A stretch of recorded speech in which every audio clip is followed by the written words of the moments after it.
Yo creo que ya no debo ser tan formal y darles las gracias, pero sí, igual gracias por estar acá con nosotros. Y bueno, para mí es un placer presentar hoy a Juan Carlos.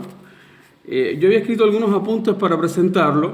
Eran los años 90 y Cuba y los cubanos empezábamos a descubrir lo que era realmente la sobrevivencia. El Producto Interno Bruto en esos años cayó 40% en medio del caos, incertezas políticas, sociales, las dudas. Y hubo muchos caminos. La gente que resistió, la gente que cayó desencantada, los que rompieron totalmente y los que buscaron transiciones más amables, diría yo. Yo creo que Juan Carlos está en esa última, aunque nunca se lo he presentado ni hemos conversado de temas políticos. Pero hoy tal vez pueda contestar. Entonces yo era un estudiante universitario y en medio de las crisis y las histerias que formábamos en el malecón de La Habana sobre qué futuro se nos venía, íbamos buscando nuestros referentes en lo que queríamos hacer en el periodismo. Y la radio había sido siempre mi pasión. Y empecé a andar el Instituto Cubano de Radio y Televisión, en dos de las radios donde Juan Carlos trabajaba, que era Radio Rebelde, y que era también Radio Ciudad de La Habana, que hoy como se discute mucho en Chile sobre los medios culturales, eso fue un medio cultural de resistencia impresionante. Hay muchas historias sobre Radio Ciudad de La Habana. Y ahí, en medio de esa crisis económica, política, también moral, que empezó a llegar a Cuba, no teníamos ni siquiera zapatos. Yo no tenía zapatos. En esos años yo iba al Instituto Cubano de Radio y Televisión con unos zapatos que mi abuela me hizo de la cámara de un camión de bicicleta. Con el sol de La Habana se me quemaban los pies y con eso yo andaba a La Habana, pero andábamos La Habana y buscábamos los referentes. Y Juan Carlos se convirtió en uno de esos referentes. Él no se acuerda de esos años, estoy seguro, porque yo entraba más en la mañana. Y cuando yo me titulé como profesional, no tuve la suerte de trabajar con Juan Carlos, porque Juan Carlos arrancó, buscó esa transición que yo le llamo amable, pero no dejó de ser tampoco ni un guía ni una referencia, porque Juan Carlos llegó, y eso fue una sana envidia, a irse a Radio Nederland Internacional, donde llegó a ser jefe de redacción, coordinador para América Latina de la programación, y durante casi 20 años estuvo en Radio Nederland. Juan Carlos es documentalista, es periodista, es escritor, es académico, anda por todo el mundo haciendo talleres. Ahora está en el tema de la transmedia, nos podrá contar si el tema de la transmedia es como la resistencia a no perder el espacio, si es también la adaptación para no dejar perder lo que amamos, que es también guardar un poco de ese sonido, aunque se tenga que adaptar a las tendencias, a los nuevos modelos. Y hoy está acá por el Foro Internacional de Documental Sonoro, algo que yo creo que hace falta en Chile, porque en Chile si hay un medio huérfano es la radio, si hay un huérfano de todo, pero huérfano sobre todo de creadores, de fuerza, de pensamiento, es la radio. Ojalá y espero que hayan logrado compilar en el Sonodoc, ¿no? Sonodoc. Buenas iniciativas que puedan estimular también a Chile, tanto en Santiago como en Valparaíso, para proyectos más interesantes que le devuelvan a la radio su razón de ser. Y quería contar esto porque para mí es la primera vez que yo estoy sentado al lado de Juan Carlos, y es un placer que Juan Carlos esté acá y presentar estos dos libros. Juan Carlos es migrante, como todos, un migrante amable, entra y sale a Cuba, como yo también. No soy de los menos amables, pero tampoco soy de los más silenciosos. Y acaba de sacar su último libro, que se llama Nunca me fui. Y yo creo que ese Nunca me fui tiene que ver con eso, con la búsqueda que hiciste de un camino que no fue el camino de todos. Ni los que trabajaban en los medios entonces, muchos compañeros de entonces recordarán que hicieron una ruptura mucho más definitoria con los medios, con la radio, con la comunicación, con el modelo cubano. Y acaba de salir su último libro, que no está acá, pero va a estar en Amazon. ¿O ya está? Ya está en Amazon. Así que yo quiero primero agradecerle a Juan Carlos que esté acá, aunque seamos poquitos, hacer esta presentación bien familiar. Le van a poder preguntar todo sin ninguna restricción, ¿verdad? Claro. Ya, sin ninguna restricción. Si tú quieres, vemos el tráiler del primer de los libros que presenta Juan Carlos en Valparaíso, que es Carta de una madre, que tiene que ver con la migración. Y yo creo que presentar este libro en Valparaíso es especial, sobre todo porque por aquí, por Valparaíso, por el Muelle Prat, que está muy cerca, entró el Chile que es. Por aquí entraron los españoles migrantes exiliados en el Winnipeg de la Guerra Civil, por aquí entraron los ingleses, los alemanes. Esta ciudad es, gracias a los migrantes, lo que es hoy. Así que es una historia de migrantes, es una historia como todo el tema de migración, de dolor, yo digo también siempre de resistencia y una historia humana. Presentamos el tráiler y Juan Carlos empieza a hablarnos de este libro, que es uno de los que presenta y que también está en Amazon.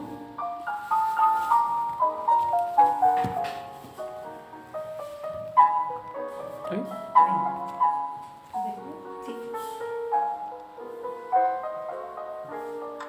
Tiene solo un minuto. Ya, esperamos entonces.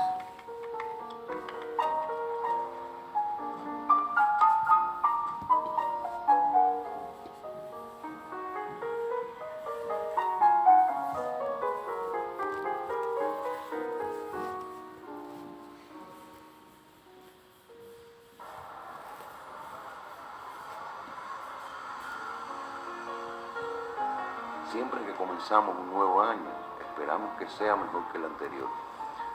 Pues los seres humanos somos inconformes y siempre pedimos y queremos más.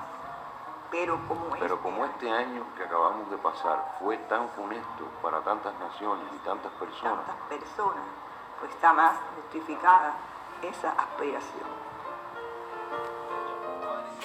With this week's Essential Mix as we catch up once again with Oakenfold as he continues the Essential Mix World Tour from the capital of Castro Country, Havana, Cuba.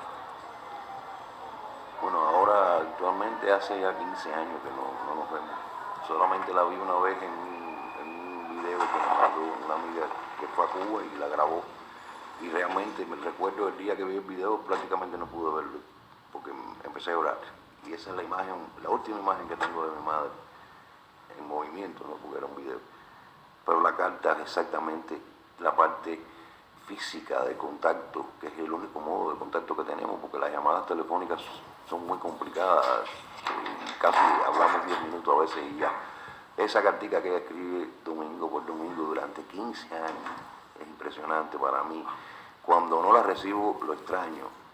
Cuando me falta una, me doy cuenta porque da las numeras. Pone números, cada año le cambia la numeración. Este es el año 2005, de la carta, como dice ahí, está escrito 52 cartas en este año, ya sabe exactamente cuántas cartas escribe cada año. Y realmente ese es el vínculo mío con ella, más fuerte que tenemos. Creo que estamos viendo el documental. ¿Entero? Sí, ya. No el trailer. Ya, ok. Bueno. Sí. Entonces sí, porque ya el minuto. Ya pasó. Ya, entonces pasamos y ahí está la invitación. Estaban muy entusiasmados. Ya estaba entusiasmado, ¿no? Pero bueno, pero ahí está. Y una de las ideas de la transmedia es precisamente que puedan ir a buscar la historia en otros soportes y complementar. Nos equivocamos, dimos play al que no era, pero no pasa nada. Juan Carlos, pero llegó la hora de que tú nos cuentes sobre cartas de una madre. Esto tiene un valor especial cuando hablamos de nuevas tecnologías y de nuevas tendencias en comunicación, como la convergencia de los medios de comunicación. Porque estamos contando una historia que parte, o tú estás contando una historia, es plural de modestia, estás contando una historia que parte a través de la escritura, de una carta, en tiempos en que ya no se escriben cartas. Sí, eso fue en el año 2003, cuando Olga me escribe una carta a Radio Nederland, porque la radio era la compañía de Olga. Olga escuchaba la emisora desde La Habana Vieja por onda corta. Y un día, al parecer, se hizo referencia a que yo era cubano. Y ella se quedó sorprendida, porque hasta ese momento no sabía que yo había nacido en Cuba. Ella escribió una carta a Radio Nederland en la que hacía mención de lo que le había sucedido, ¿no? Y que hace mucho tiempo estaba por escribirnos y que lo hacía ahora motivada por esto. Y muy curiosamente en la carta me dice que tiene 81 años, pero que ella recuerda que su mamá, cuando ella era niña, la criaba con leche condensada holandesa. Y que a ella y a su hermana, y que guardaba un vasito nevado que entregaban en la bodega o la tienda en aquel entonces cuando comprabas la leche condensada. Y ella se tomó el trabajo de transcribir lo que decía el vasito nevado y me envió toda la información preguntando si aún esa fábrica existía. ¿Ya? Entonces, una persona con mucho interés en conocer y de hecho muy, muy preparada. Entonces, cuando tú recibes una carta de una persona con 81 años, además, siempre atendíamos todas las cartas. Radio Nederland recibía del país de donde más se recibían cartas era Cuba. ¿En serio? Sí, los cubanos. Había mucha tradición de escuchar Sí, onda corta. la onda corta, los cubanos escuchaban mucha onda corta. Entonces, nada, yo la llamé porque ella me pone en la carta su dirección por si alguna vez voy a La Habana, que ella quería conocerme, porque llevaba muchos años acompañándola en cierto sentido, ¿no? Como mi programa Voces. Y pone el teléfono, lo mejor que hizo, porque la llamé. Y cuando yo llamo a Olga, me sorprende el hecho de que reconozca mi voz. Eso es impresionante, impresionante. Yo, de verdad, se me ponen los pelitos de gallo. de gallo. Entonces la llamé, me reconoció la voz, estuvimos hablando y nada, me dijo de que la radio para ella lo era todo. Ahí ya tú sabías, ya ella te había contado de su historia de separación con su hijo. No. Esa carta absolutamente para decir que es oyente de la radio. Ya. Vino después. O sea, era una mujer sola. Sí, no, claro, vivía sola porque su otro hijo tenía su propia casa con familia y demás. Entonces ella había quedado sola. Entonces, al cabo de los meses, recibo un correo electrónico de Fran León, un artista plástico cubano con 55 años, que desde Miami me escribe diciendo que su obra no me va a decir mucho y que, digamos, su nombre tampoco, pero que él es el hijo de esa viejita que yo he hecho tan feliz en La Habana Vieja. Y en un segundo párrafo me dice, es que mi madre, desde que yo salí de Cuba en el año 1991, estábamos ya en el 2004, desde el 91 me escribe una carta semanal, sin dejar de hacerlo. Era puntual en las cartas, a no ser que estuviera enferma. Y entonces ya yo dije, aquí hay una historia que yo tengo que contar de alguna manera. Y así fue que coordiné con su hijo la posibilidad de contar la historia en radio. Ella no sabía nada, ella la tomamos por sorpresa, porque su hijo, yo le dije al hijo, mira, yo creo que lo mejor es sorprender a Olga y no empezar ahora por teléfono a decirle que tú me escribiste, que me conociste, que yo voy a La Habana y toda la historia, porque la vas a poner más nerviosa. Mejor yo me aparezco en La Habana y así fue. Primero grabé al hijo en Estados Unidos y después me fui a La Habana, vía México, porque en aquel entonces no se podía volar directo de Estados Unidos. ¿Cuáles eran las razones por las cuales ellos pasaron 15 años sin verse? ¿Ella murió sin que Fran la viera? Sí. ¿Y por qué nunca pudieron unirse? Sabemos los cubanos que los años 90 eran más difíciles en términos de... Sí, pero yo prefiero que lean el libro. Ya, ok. Para no contar la historia. El documental tampoco lo dice. Pero ¿de qué hablaba? Eso tiene que ver con la transmedia. Claro. Con que la gente vaya a buscar la complementación de esa historia en otros soportes. En otros soportes. ¿De qué hablan generalmente Olga en las cartas que le escribe a su hijo? Olga se convierte en una cronista. En una cronista de a pie, como decimos nosotros. Una ama de casa que es capaz de contar la historia de Cuba. La historia que no pueden o son incapaces de reflejar los medios, por ejemplo, porque es otra dinámica, ni tampoco los historiadores, y creo que tampoco los sociólogos han podido o estarán camino a hacerlo, ¿no? Pero ella, con el día a día, con esas cartas que escribe durante toda la semana, y ya cuando lean el libro verán cómo ella va, digamos, especificando la hora en que escribe la carta y qué día. Y finalmente ya el domingo ella cierra la carta y la deposita en el buzón. Pero es que Olga hacía los propios sobres. No habían sobres en Cuba, claro, tú lo recuerdas. Sí había el sello, pero no había sobre. Entonces, ella lo explica todo en las cartas, además en la entrevista que hago para Radio Nederland. Eso fue en el 2006, cuando ya yo logro entrevistarla, tanto al hijo como a la madre. Y hablando de dar seguimiento a las historias, porque siempre me gusta dar seguimiento. En este caso ya desafortunadamente con su muerte ya Se acabó la historia. se acabó la historia. Una parte de la historia. Una parte de la historia, pero yo quería de alguna manera hacer un homenaje a esta madre cubana, a esta mujer que había escrito parte de esa historia. Y se me ocurre el año pasado, cuando se iban a cumplir 10 años de la muerte de Olga, hacer una recreación de las cartas y de todo este complejo mundo de Olga con su hijo, y busco una actriz, hago un cast. Ya.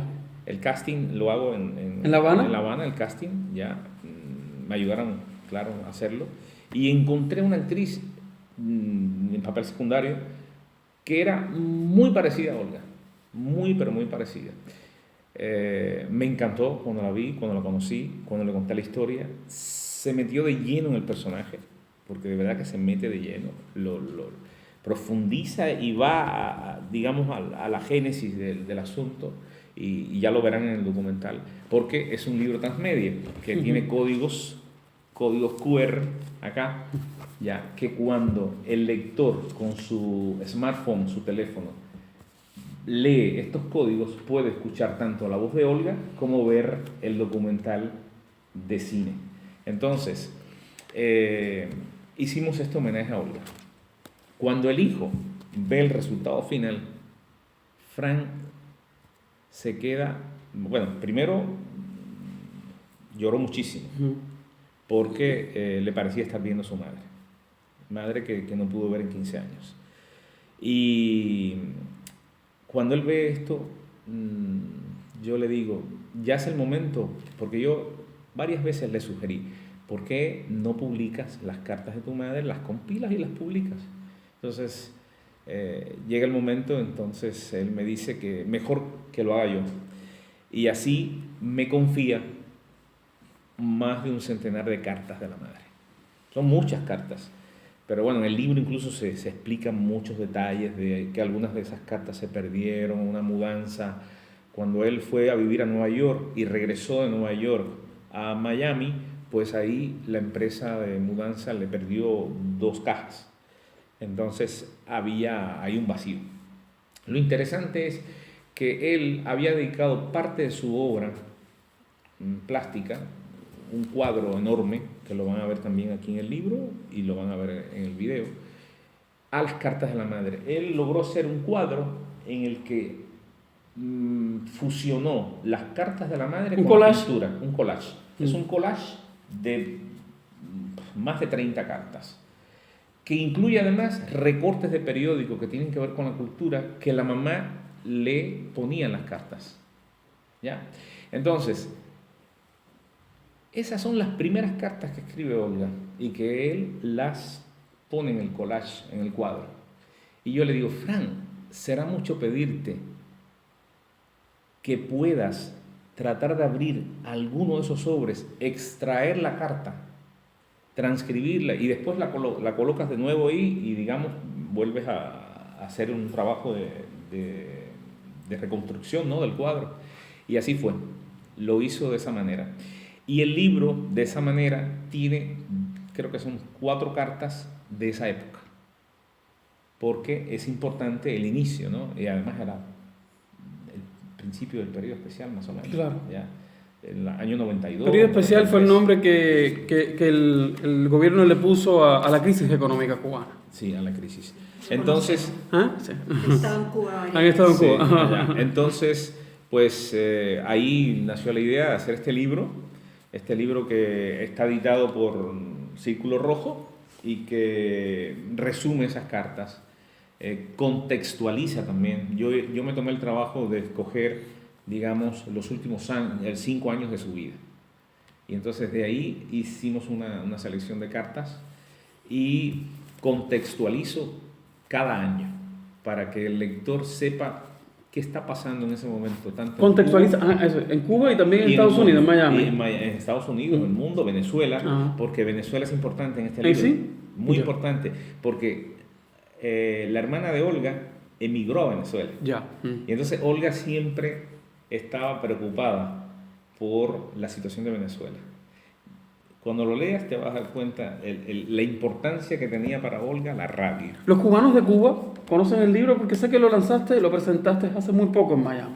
No, todavía los cubanos no, pero es una historia que afortunadamente ha tenido muy buena recepción. Por ejemplo, el radio documental fue transmitido en la radio de Holguín, en Radio Angulo, Ya. el Día de las Madres, hace como 2 años. Ya, una Sí, provincia sí, oriental cubana, sí, Holguín. ajá.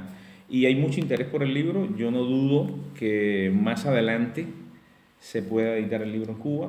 Ya de hecho, mi otro libro que cuenta también una historia radiofónica del que voy a hablar ahora, sí ya está, como te diría yo, en imprenta. Debe estar listo, que es el libro sobre el Buenavista Social Club.